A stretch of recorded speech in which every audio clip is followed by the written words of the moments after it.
Good afternoon, everybody. Can you hear me? You can quickly go to chat box and type if you can hear me to ensure that everything is okay.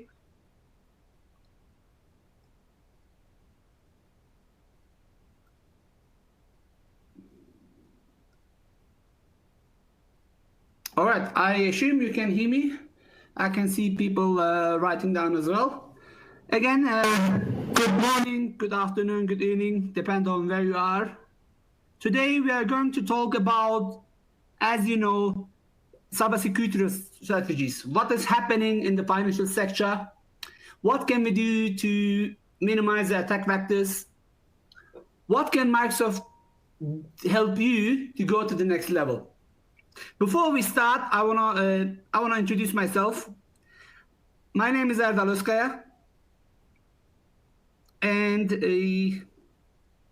one second, please. I'm just trying to see what you see.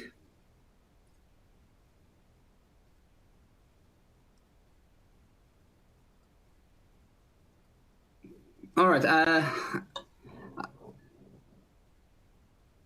Team, can you verify that the slides is automatically going to slide 2?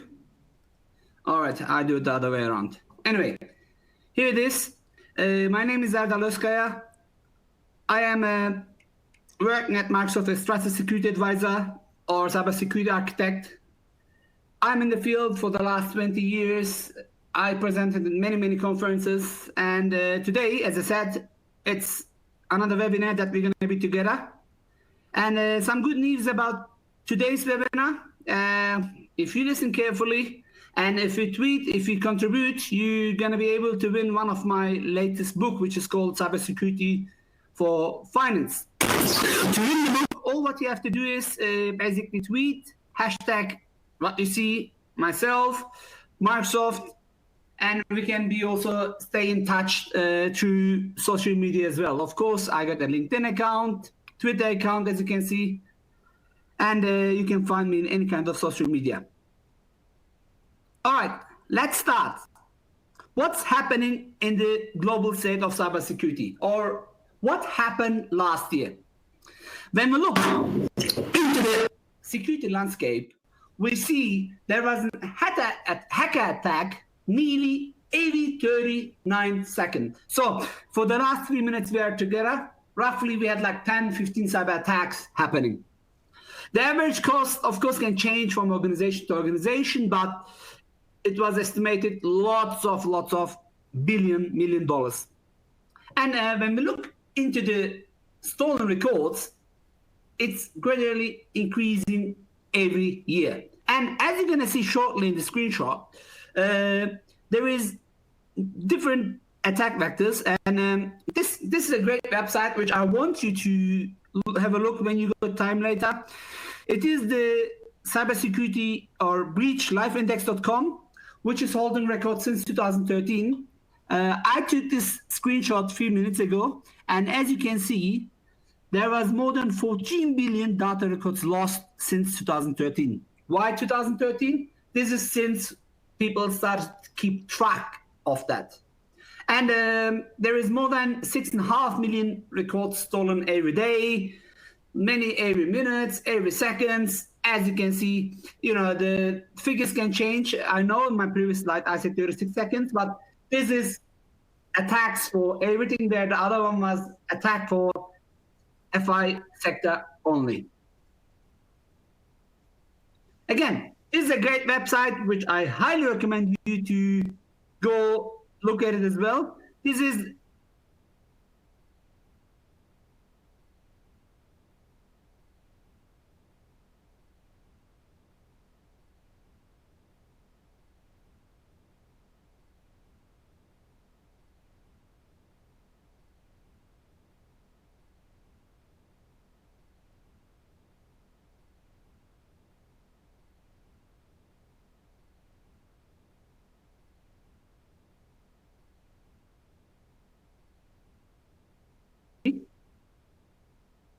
I don't want to talk for nothing.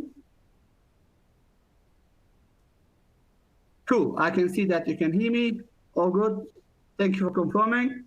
Let me continue. I think my voice is cutting, but I will try to fix this technical issue. I don't know really what's wrong, but anyway, let's continue. This website, have I been found? All what you have to do is go to that website. The URL will be for you given in the right bottom corner. Once you get the slide deck, you can click on it. You can put your email address, or you can put a common password to see if your record has been stolen already. Okay, let's look in the cybersecurity as a supply chain and as a platform. When we look into cyber attack, as we said, the criminals are getting lots of profits. Why? Today, an attack cost is really cheap. All what you have to do is probably get a Kali Linux or go to dark web, and from there get some access to known viruses or known attack vectors, where we know that many organizations fall behind on basic cybersecurity practices, such as vulnerability management or patch management. You know, we Microsoft, we had that famous Patch Tuesday, which we were releasing our updates, security updates, and I used to call this Patch Tuesday Vulnerability Wednesday. Why? Because most of our customers, unfortunately, they are still not updating their critical infrastructure as soon as they can. They fall behind, sometimes not in days, not in weeks, in months. A good example for that was NotPetya. What was the NotPetya example? If you remember, there was a huge cyber attack in Ukraine in a couple of months or years ago, and 60,000 computers did get down within 1 hour. What does this mean? 1 hour, 60,000 computers down. Yes, I know this was through a hack of the financial software, but when we look again a step behind into ransomware attacks, which is not in rise anymore, but which is still active, the main reason for ransomware attack is that vulnerability which has not been patched by you. Yes, I know, we Microsoft, we had a vulnerability in software. A government institute wrote an attack vector to this, but as soon as we find out as Microsoft, we patched this vulnerability. And when we patched this vulnerability, many of the organizations did not follow the best practices. As a result, not one day, not 1 week, not 1 month, 2 months later, there was the first ransomware attack, which hit millions of computers. So the basics, the cybersecurity basics is really, really important, especially when it comes to financial sector. Why? When we look in the attack vectors, as you can guess, the attacks happens usually where the fruit is. Remember your childhood? I'm pretty sure you went to an apple tree and maybe climbed to the tree, get some apples to eat from your neighbor's garden. Did you ever climb a tree which doesn't have any fruit on it? I guess not. And this is exactly what happens with hackers. They try to aim fruitful attacks to A, maximize their return, B, to maybe to get some damage, or to do many attacks. It depends on the agenda. Because when we look at the attack vectors, remember, like 15, 20 years ago, cybersecurity, what cybersecurity? It was called security. Do you have an antivirus? Do you have a firewall? That's it. You are secure. But today, we have the term cybersecurity, nation states, or you name it, hacker group, ethical hacker, hacktivist, activist, all these came together. Like, it's not I mean, if I told you this 15 years ago, that a government will attack a commercial company, you would probably laugh at me. But it was all on the news, remember? Estonia was attacked by a government, by a nation state for a movie, which unfortunately was not that popular. Anyway, let's move on. This is just the the companies which is getting attacked? What about the consumers? When we look specifically to the financial consumers, the credit card fraud, the application fraud, the card not present fraud, account compromise, or many individual-based attacks are in rise as well, because sometimes it's harder for a hacker to reach the target in the bank, where they divert their efforts to individuals and they try to use the individual's money to gain the success. So let's talk about cybersecurity strategy. What is a cybersecurity strategy? I mean, we quickly talked about the security landscape, but let's look, it's easy to put the word strategy. Now, what is a strategy? What do we understand from the word of strategy? Cybersecurity strategy is a plan for managing organizational security risk according to a defined risk tolerance for the organization to meet the business or organizational objectives and goals. So you have to have a plan to minimize the attack. To minimize, attacks are going to happen. No matter how good you are, no matter what you do, the hacker is going to find always a way to go in. Here's the golden rule. There is no way to stop a hacker or hacking group. All what you can do is make their job harder. And another big mistake that we do today as defenders, we try to close every possible hole. Instead, we as Microsoft, we recommend you to assume breach. If you use defense in depth strategies, and if you use the strategies in the right manner, if you build the organization with security in mind, not built in, then you will have better protection mechanisms. The goal of the strategy is not, as I said, to be as secure as possible, but to be as secure as necessary. It's like, here we go. I'm pretty sure most of you have a car or you travel in a car. When you travel in a car, if you're the car owner, you usually insure the car. Why? At least third party. If you get involved in an accident, you don't know what kind of car you're going to hit. You might hit a limited edition Lamborghini, which is going to cost, for example, $1 million, where you cannot afford to pay that $1 million because you are in full. But what you do is you get a car insurance and you basically involve the risk management strategy here, where you transfer the risk to the insurance company. As a result, the insurance company asking for some fees, of course.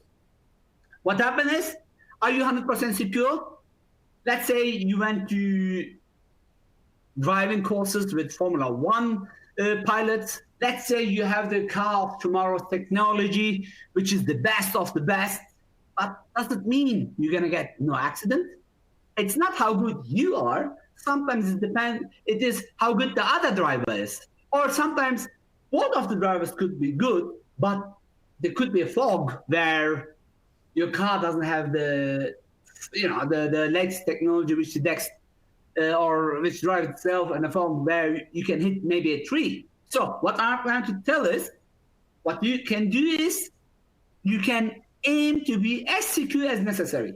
Yes, hacker can come in, no problem. But if you build, for example, tiering in your organization, what is tiering? Tiering is basically putting physical boundaries or logical boundaries between your segments. What is your most important segment in a network? Of course, it's your domain and enterprise administration, users, services, or anything which uses these solutions, right? Okay, this is T0, your highest protection tier. What is T1? T1 is rest of the servers. Could be an Exchange server. It will be smarter if you put it in Office 365. Could be your Skype or Teams. Could be your Linux server. Could be anything, you name it. Tier 2 is where your BYOD or where your workstations or mobile devices are. So what is one of the common attack vectors? Pass the hash. What happens in a pass the hash? Hacker somehow goes into the end user's machine. They extract the hashes from the memory. Then they escalate within 48 hours to the top tier and steal your domain enterprise administration. But what if you block tier 0 accounts to log into tier 2 accounts? As a result, yes, hacking is going to happen, but here's the question. Which one would you prefer? To have your Active Directories down or to have like 2,000 workstations down? For me, to be honest, I prefer my workstations to be down because I can easily use System Center to re-push the image and be back in the state. Yes, of course, I'm going to lose some manpower, some hours, but I'm pretty sure, and based on experience, I can tell that for sure, it will be faster to come back than dealing with rebuilding the Active Directory environment. So, securing as necessary. What else? I'm pretty sure, look, 10 years ago, you started to hear the word cloud a lot. But today, cloud is part of your life. Microsoft Azure, Google, Amazon, IBM, you name it. They have their own, they're all in that game. As you as consumer, your Xbox account, your Skype consumer account, or your Hotmail account, or even your Gmail account, it's in the cloud. You don't even know where your mailbox is being hosted, where the hardware is, where the software is, and you don't even really care. All what you care about, your email and your password. So, can I tell identity is the new perimeter?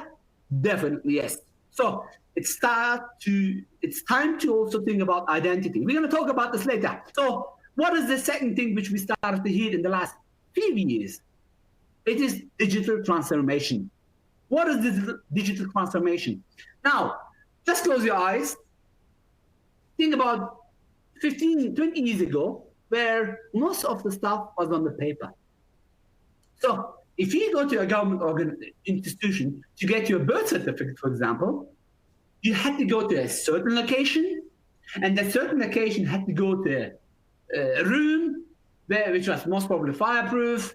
They had to go through your menu, through your accounts, to your files and accounts, and find your birth certificate. But now, you can just do it in a few seconds and online through the digital transformation. So, digital transformation is around us. As much as it is giving benefits for people, business, and it's using technology, it is also leaving some gaps for threats. How? Hackers know that. So if you don't use the right pillar, for example, in people, you have new business models which disrupts. Oh, I know. Can you hear me now? Sorry, somehow I lost voice. With people, when we look, you have your new business models, which disrupts incumbents and refining the organization's work.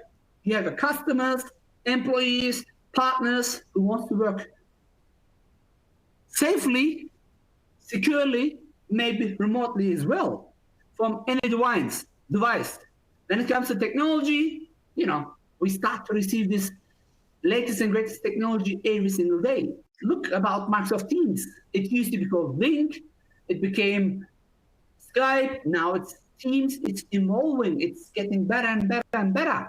Or could I tell you 5 years ago about Windows Defender threat protection?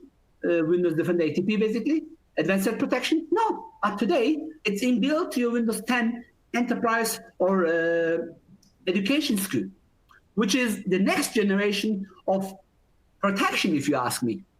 When we look at the threats, cyber attacks are increasing. The frequency and the impact every single year. So what does this mean? It means that the rising, you're going to see it in the next slide, It means that the rising cyber dependency. So there is lots of stuff happening.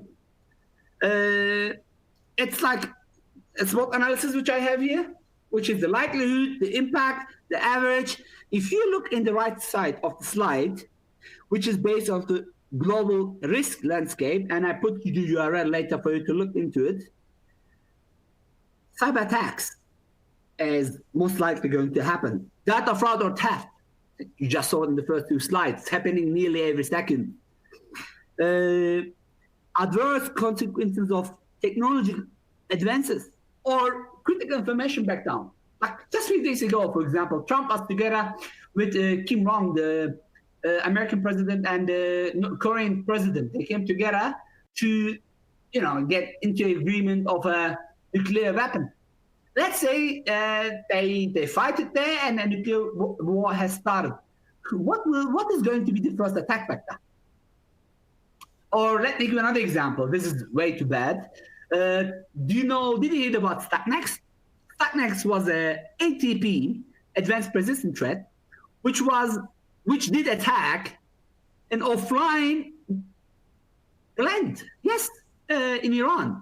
What happened is the attack happened through a social engineering. That social engineering attack slowed down that nuclear plant for 5 years, and nobody noticed it.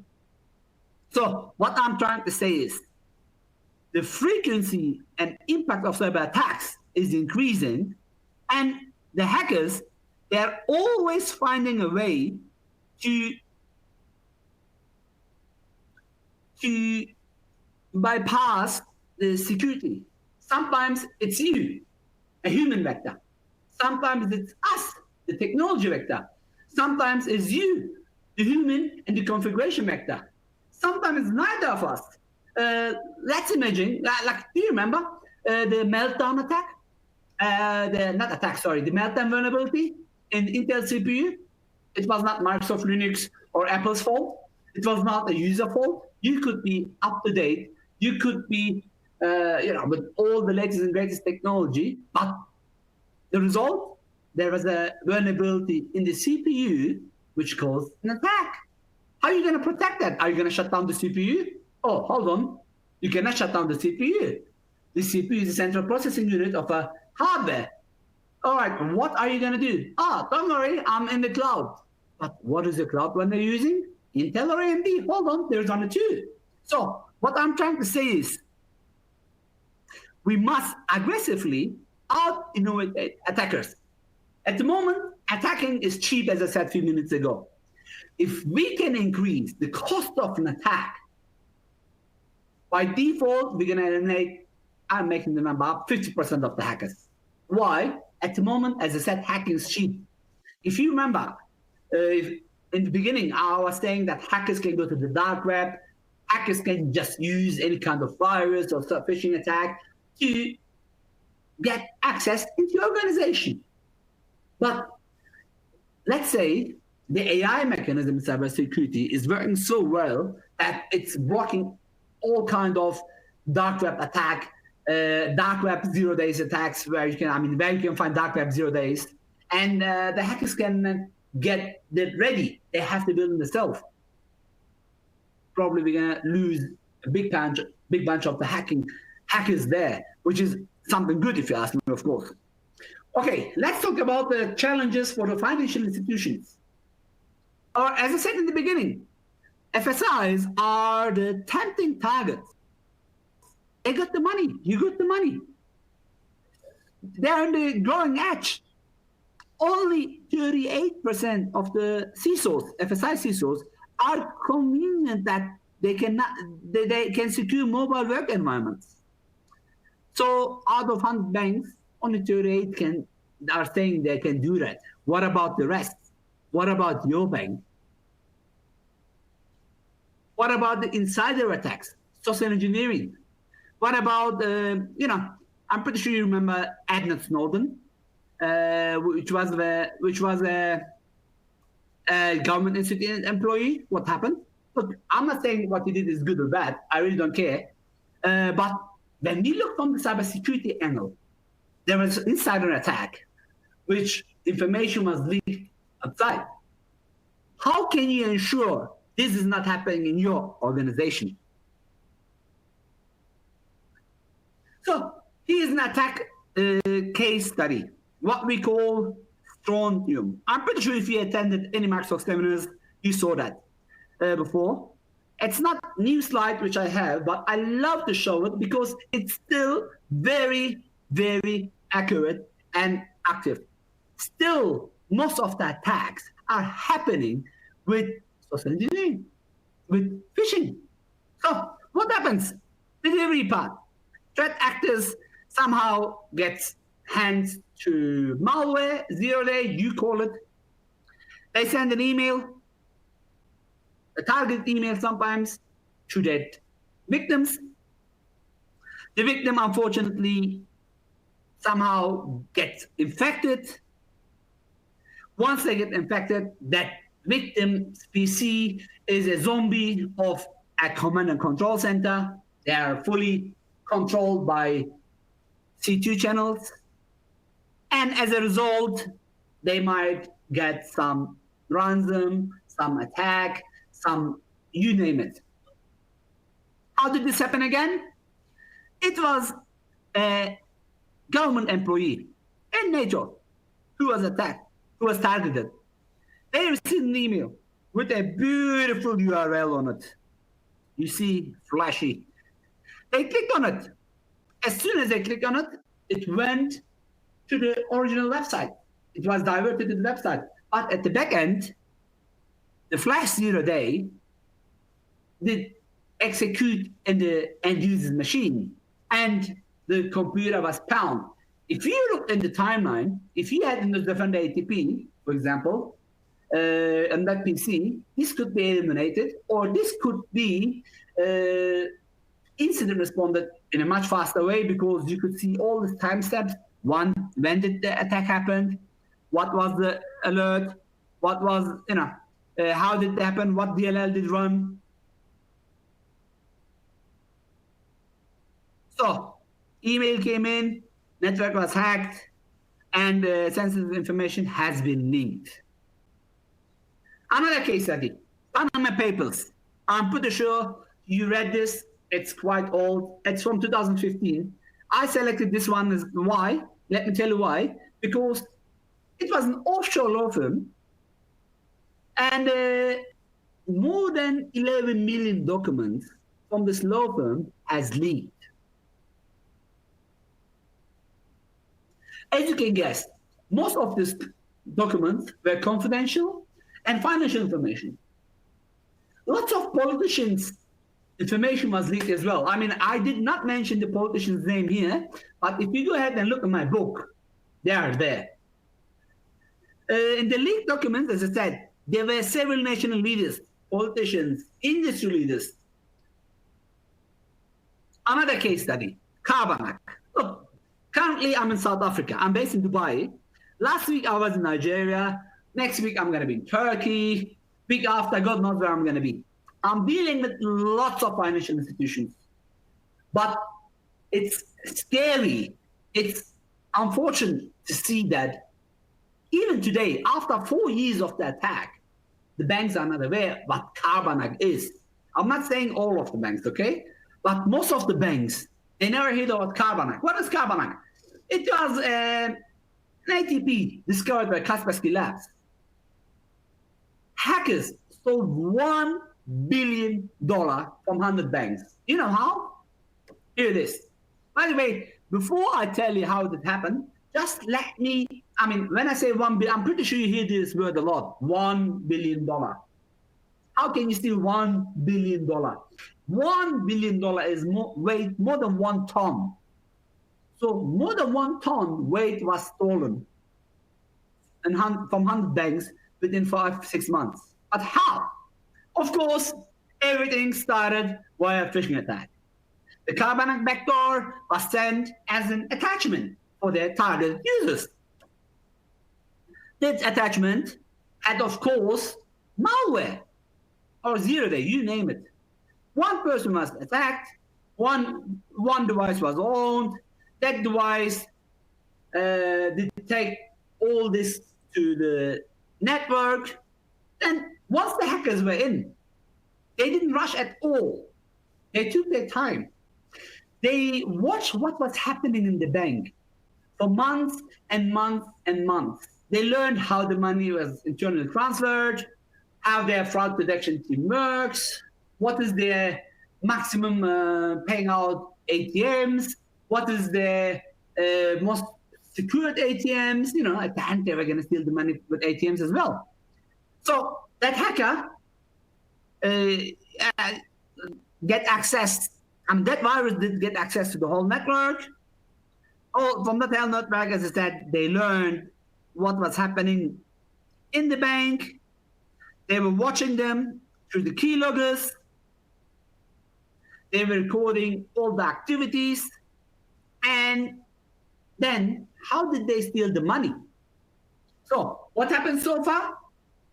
Phishing attack that happened. Bank employees were targeted. Keyloggers were there. And how did they steal $1 billion? Of course, online bank transfer. How? You know, remember? They were watching how the bank was working. They were watching what was the minimum transaction limits. They used different tactics. They, you know, instead of getting the money from person A to their account, which they're going to get called, they have person A, they transferred the money to person B's account. From person B's account, when they send that money to the ATM and they take the money out physically from the ATM. Here we go. They came in, they take the money from the ATMs. So how did this happen? Infected attachment, bank employee clicks, emails with exploit gets the credentials. They started on the bank. They started to transfer the money. They were the admins. They used online banking, e-payments, you name it. As a result, $1 billion was stolen. We can talk about more and more case studies. I'm going to stop here. But if you want more case studies, me and Milad Aslaner from Microsoft Windows Defender ATP team, we wrote this beautiful book. You can get access to it later. All right. How can Microsoft help you? I'm pretty sure you heard about my team, Microsoft Cybersecurity team. Or these days, we started to call it MS Security team. What do we have as offer to help you? Like, you know, if you're using Windows 10 with Windows Defender ATP, Windows 10 with Credential Guard, Windows 10 with BitLocker, Windows 10 with Application Guard, Windows 10 with Windows Information Protection or Azure Information Protection, then you are already a step ahead of hackers. Then if you have 2016, you can, remember, tiering, tier 0, tier 1, tier 2, you can use, for example, to do administration in your tier 2 networks, just enough administration or just-in-time administration. For none of these, you need to pay extra money for Microsoft, except Windows Defender ATP. This costs extra. But if you have an E3 or E5 license, I think somehow it's included. Or Windows Defender, not Defender, Windows ATA, Advanced Threat Analytics, which is another great product, which is there to protect your active directory, to see what's happening in your active directory. It might tell you, hey, it might send an email to the administrator saying, hey, you know what? Erdal usually logs into your system 8 a.m. to 6 p.m. Sometimes he logs in from home 9 to 11, and his daily average of using, downloading, deleting files is 200 megabytes. But today, he logged in at 3 a.m. and he downloaded 3 gigabyte data, or he deleted 3 gigabyte data. You will get an alert. Or if you think about EMS, conditional access, impossible logging.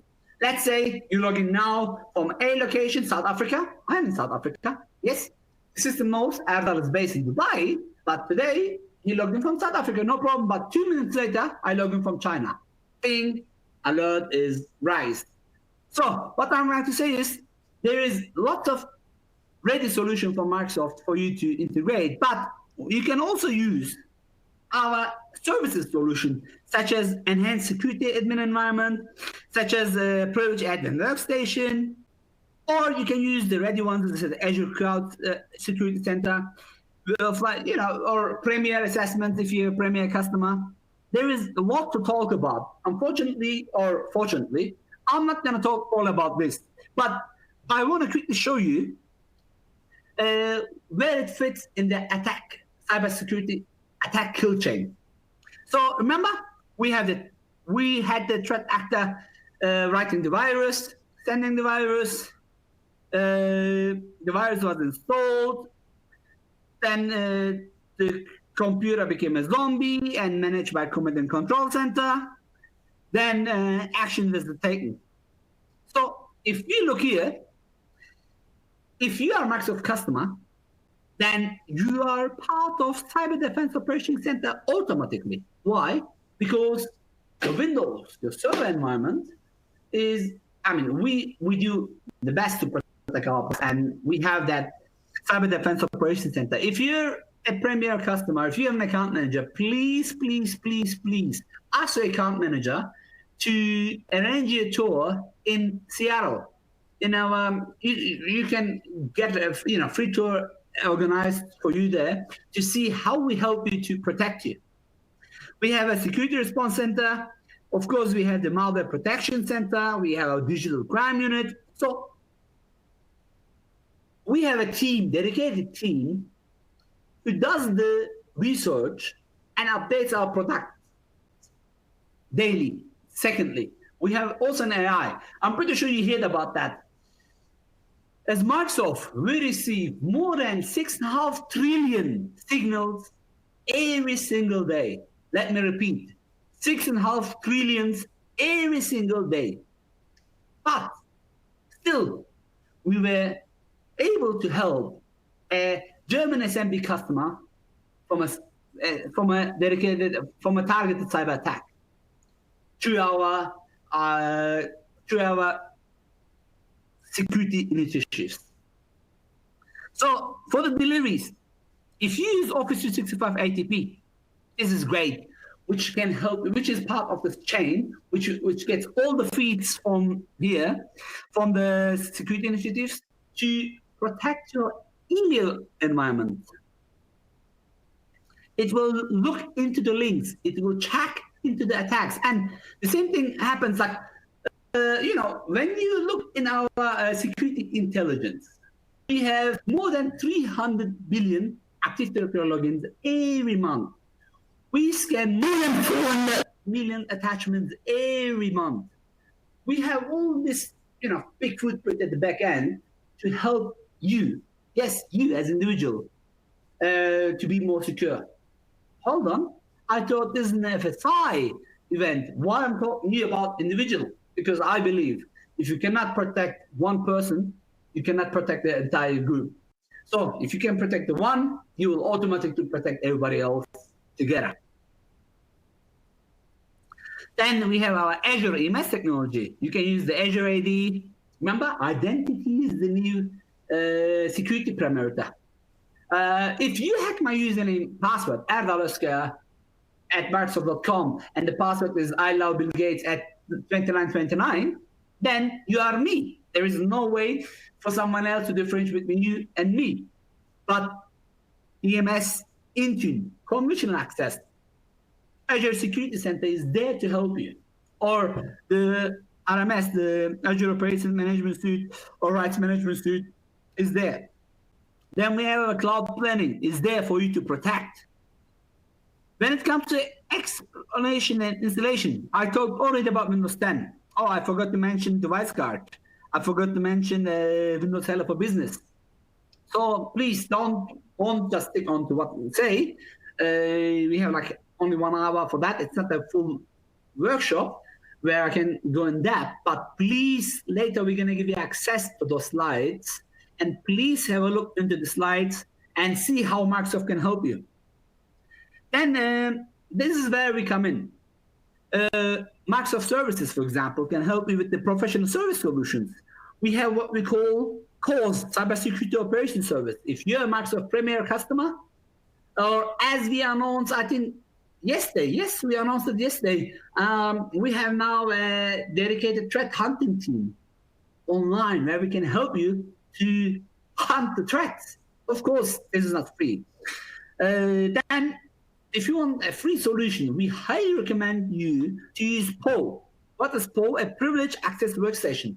If you go to MSDN, you can just get the steps and do it yourself. Or if you're too busy, Microsoft services can come and do what we do internally, what we call SOL, or it doesn't matter what we call it, where we can come and help you to implement dedicated workstation for example, for Azure, dedicated workstation for a T0. Remember the attack past the hash? How is it happening? A user has, let's say, a laptop which connects to the internet. We all do, right? That same user uses the same computer to connect to data center. Hold on. When you connect to your data center, you have your credentials somewhere in the memory. When you connect to the internet, maybe someone somehow will get access to your memory and dump this username passwords of what is stored there and attack you. But if you had a POL, a privileged access workstation, which only and only connects to your T0 or to your data center and not connect to day-to-day internet, by default, you would minimize most of the attack vectors. Of course, we can help you to implement the Windows 10 security offerings and more and more. What else? When it comes to command and control center, the credential guard. If you enable credential guard in Windows 10, which is just a GPU setting, by the way, then dumping the hashes is going to be much harder than Windows 7 or a Windows 10 PC, which doesn't have a credential guard. So your credential is going to be guarded through the TPM or through the Hyper-V, which is running in the background. Again, I'm not going to go into details, but please look into those ones later. Defend the ATP. It's part of E5 suite. To be honest, I'm not a seller, but you can ask the sellers. They can help you if you are an enterprise or education customer.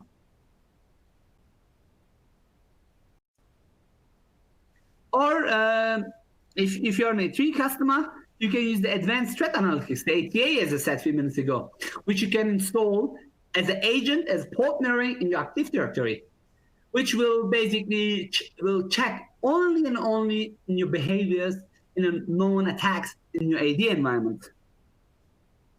Of course, you have the Azure Advanced Threat Protection as well, Azure Security Center, and we can help you to install all the services if you need help. So for that, just talk to your TAM, the Technical Account Manager, or your SE, the Services Executive, and they can help you to connect with the right services solution professionals to get people like me into your organization to implement the services if you need any help. If not, of course, you can go to MSDN. Most of the services are available there, but some of the services such as ESAE, enhanced environment, and enhanced administration, security environment, not going to be there, okay? So what else? Remember, we talked already about Office 365, and there is technology given by Microsoft, and there is the solutions which can be installed by us, by services as well. Let me see if there's any questions at the end. I'm going to get questions, don't worry. Let me just minimize the screen. I can see there's still questions. No direct question yet. Yeah, the slides is going to be shared later. Ronald, no problem. Voice, I really don't know. Some of the people can hear it, some people can't hear it. I hope it's okay at the moment. So back to slides.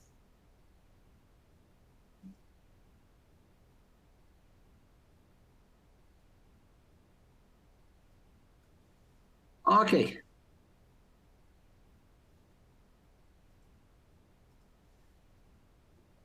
What else can you do? I love this slide. it belongs to a friend from Microsoft, which I borrowed from him. Security is like that beautiful chair, data, identity, and device. If you're in one of those, you cannot sit in the seat or the chair anymore. You're going to fall down. So, high assurance identity on a handheld device.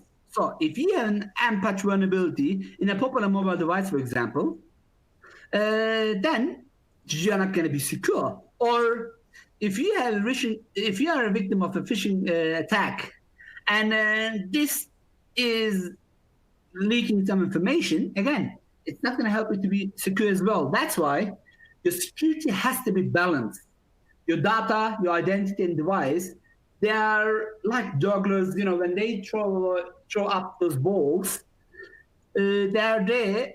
He or she has to go in a rhythm to ensure that the balls are not falling down, right? Otherwise, it's not going to be good for you at all when it comes to juggling. All right. Let me go to the next slide. What else can you do? Please, once you get a balance, make sure you have multi-factor authentication enabled. Make sure, please, please, please, test your updates. And at least, look, I don't care about your future updates, but I care about your security and urgent critical updates. Please test them as soon as possible. Once you test them and they're okay to go, patch your computers. Increase user awareness. Please, layer 8 is still one of the biggest attack vectors. So if you, layer 8, remember OSI 7 layer 8 is for me the human. Ensure that your humans are aware of the dangers. Keep an eye. Just this week, we announced SIEM in cloud. But if you don't want a SIEM in cloud, you can use your on-prem SIEMs from one of our partners as well. I don't mind, as long as you monitor the devices, as long as you control the access to the systems. It's really, really, really important.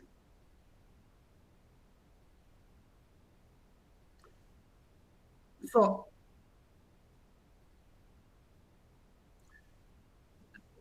in this section, I want to talk about Gartner. I'm not going to go through the details, but look, when I tell you all this, you might say, hey, you work for Microsoft, that's why you're telling all this. But here we go, Gartner, independent research firm. They recommend top 10 things for security. One, which is the privileged account management. PAM. What is PAM doing? PAM will make it harder for attackers to access privileged accounts, and it will only and only allow security teams to monitor behaviors for unusual access.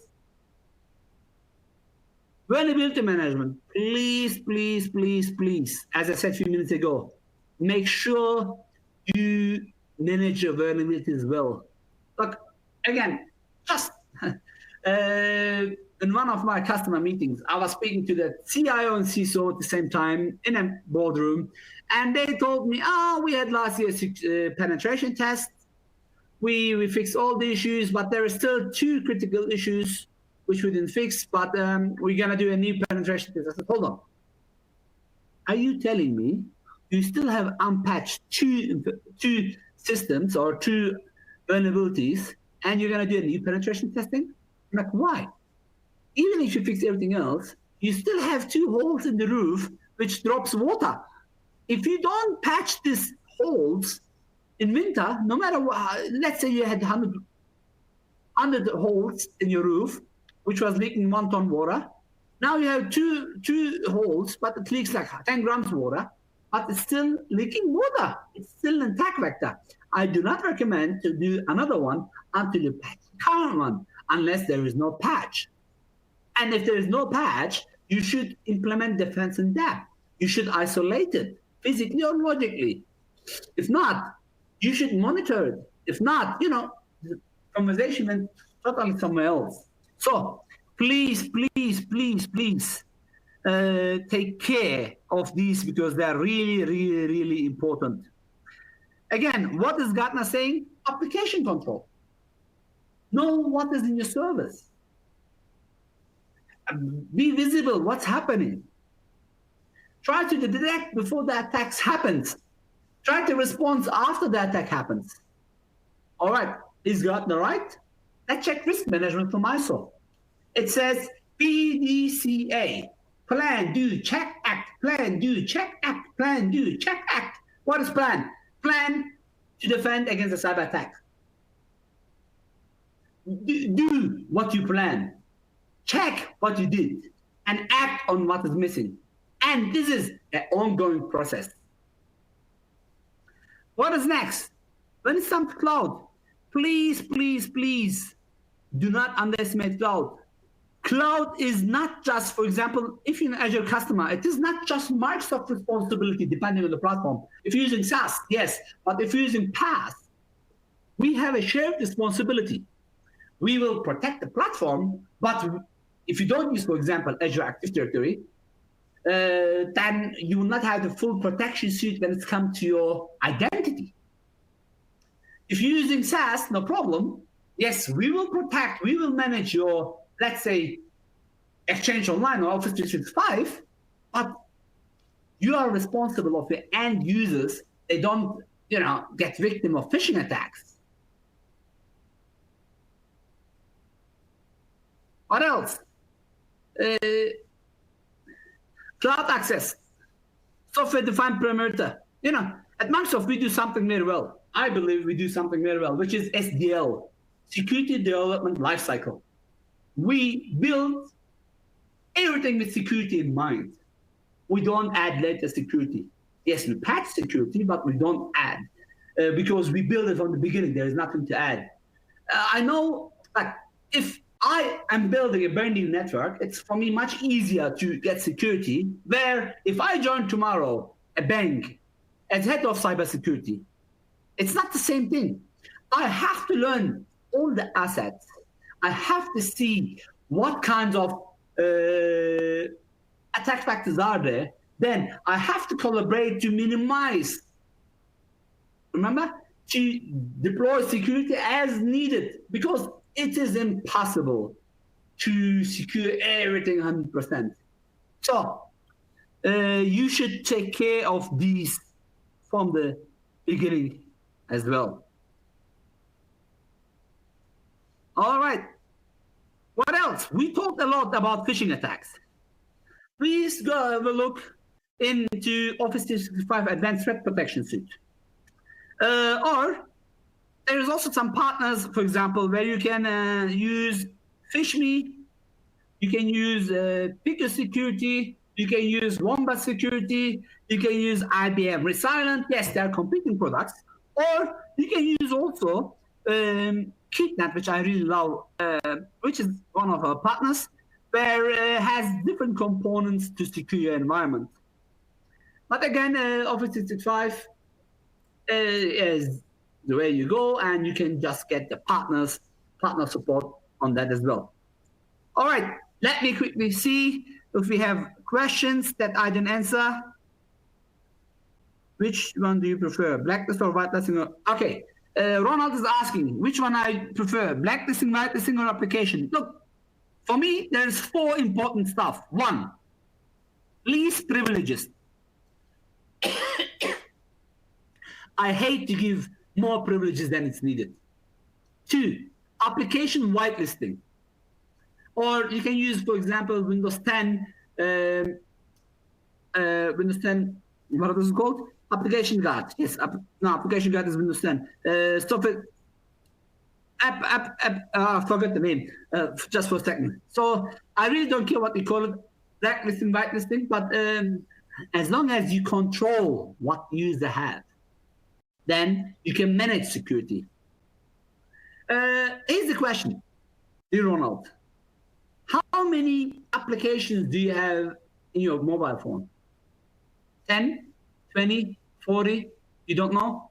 I bet you don't know the exact number. Here's the second question. How many of them do you really need to be in your phone? How many of them do you use daily, weekly, or even monthly basis? How many of them you didn't touch for months? How many of them has an attack vector which, you know, gives more rights than it should be to the application owner? Do you know this? Okay, you want to call it application whitelisting, blacklisting? I don't care. As long as you can take care of those, you can answer the questions for me, I'm fine. Another question. It says top quick wins to achieve the cybersecurity strategy. Okay, I already answered this question, I think. Remember the Gartner top 10? Or MFA, the stuff that we recommend at Microsoft? This is my top quick wins. Or as I said, 1, least privileges. 2, application whitelisting. 3, vulnerability or patch management. 4 is threat intelligence. If you can get this 4 pillars together, then you have the minimum security that you need, and even more. Another question: what will be the priority of a cybersecurity strategy? Again, the priority is to secure your most important items. Here's my question for you, dear Sarah, who asked me the question. What is the most important item at home? I mean, of course, it's maybe your pet, your wife, your husband, you name it. It's usually your money, your gold, your passport, right? Why do you keep them in a safe or in the farthest room as possible, and not next to the jackets that you hang, or next to your shoes? Because they are your valuable items. If you keep your valuable items next to unvaluable items, soon you're going to have more unvaluable items than your valuable items. Which means, to win a cyber war, you have to know yourself. You have to know the attacker. And you have to know the battleground to win. So, what is your priority here? To protect your gold, your passport, whatever it is. Then, doesn't matter where you live. You might be in Dubai, which is quite safe, but it's Indonesia where some tourists comes in, they try to steal and leave. I'm not saying everybody's doing that. So does it mean you're going to leave your door unlocked? No, you're still going to lock it. Does it mean you're going to leave your gold in the kitchen table? No, you're going to still hide it somewhere under the bed, right?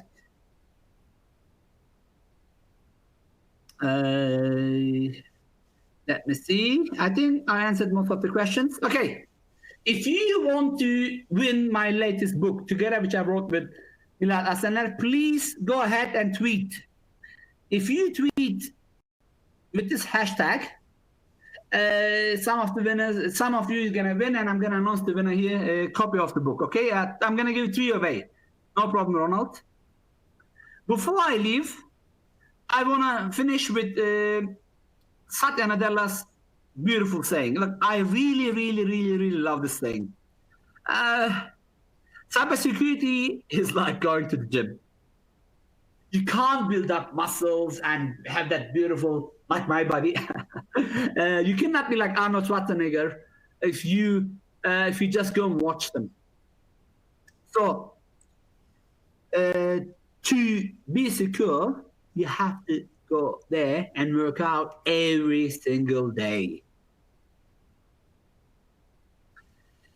With this, I'm coming to end of my presentation. I'm quickly checking. If you have any questions, we have like 3 minutes left. Please let me know. Again, be in touch on Twitter, at LinkedIn. Here's my details for you. Sorry, wrong one. Here's my Twitter handle, my LinkedIn, and my blog. Keep in touch. My email address is also attached here. Please ensure that you are compliant. Please ensure that you are secure. Please ensure that you follow the best practices. We are here at Microsoft to help. I hope you enjoyed the presentation. Thank you very much for watching. I apologize for the voice cutting in the beginning, but from what I can see, no more complaints about it.